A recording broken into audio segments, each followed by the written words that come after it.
একটা পেয়ার ফলের গাছ। পেয়ার ফল মানে নাশপাতি আমাদের দেশে হয় না, কলসির মতো যেটা। আমি লাগাইছি, দেখি চেষ্টা করি।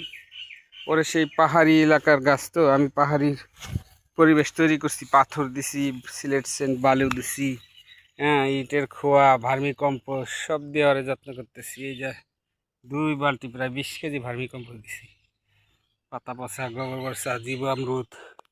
এরপরে আবার চুনের পানি দেওয়া লাগে। হ্যাঁ, নাশপাতি সাধারণত ক্ষারীয় মাটি পছন্দ করে, এই জন্য চুনের পানি দিয়ে আমি ক্ষারীয় মাটি বানাইছি। আর গাছের গ্রোথ, পাতা হয়েছে, ফুল আসছিল একবার, কিন্তু ফল হয় নাই। এ চারাটা আমি অনেক ইন্ডিয়া থেকে সংগ্রহ করছি। মাশাল্লাহ, আল্লাহ চাইলে সব সম্ভব। খাদ্যতে করে না, পরিবেশে করে না, আল্লাহর হুকুমেই সব কিছু হয়, এটা আমার বিশ্বাস।